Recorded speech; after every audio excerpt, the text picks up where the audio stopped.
کارشناسان سازمان ملل متحد میگویند طالبان در افغانستان مثل رهزن عمل میکنند، نه مثل گروهی که میخواهد بخشی از حکومت باشد.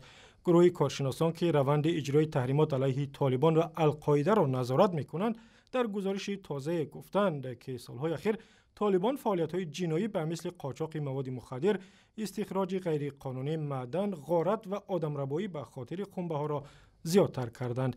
این گونه عملکردهای طالبان که از سال 1996 تا سال 2001 در افغانستان حکومت کردند، به گفته کارشناسان سازمان ملل برای صلح و امنیت در افغانستان عاقبت‌های بد دارد.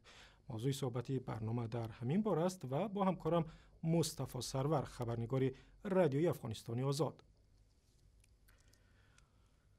مصطفی، اول لطفاً درباره جزئیات این گزارش گروه کارشناسان سازمان ملل صحبت می‌کردی.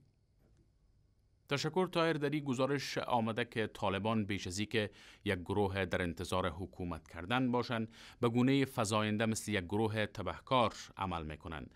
هیئت کارشناسان سازمان ملل متحد گفته به نظر می آید طالبان که میان سالهای 1996 و 2001 میلادی در افغانستان در قدرت بودند، فعالیت‌های جنایتکارانه خود را افزایش دادند که در این گزارش از قاچاق مواد مخدر و استخراج غیرقانونی معادن، اخاذی از وسایل در مسیر جاده‌ها و آدمربایی در بدل دریافت پول یادآوری شده.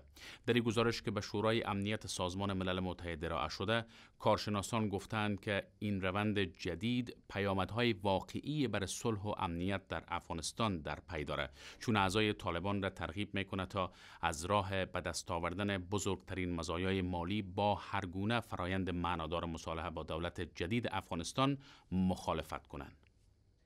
و این گروه به شورای امنیت چی توصیه داده است؟ برای جلوگیری از فعالیت‌های جنایی طالبان چی کار باید کنند؟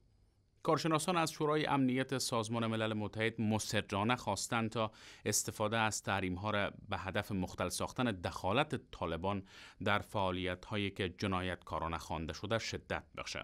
کارشناسان همچنان به نقش کمک‌های خارجی در امور مالی طالبان اشاره کرده و گفتند این گروه پول بیشتر را از بابت کشت کوکنار، تولید و انتقال مواد مخدر و نیز سرمایه گذاری در شرکت‌های افغانی، فعالیت‌های پولشویی، آدمربایی در بدل دریافت پول و اخاذی از شرکت‌های افغانی و استخراج غیر قانونی منابع طبیعی به دست میاره.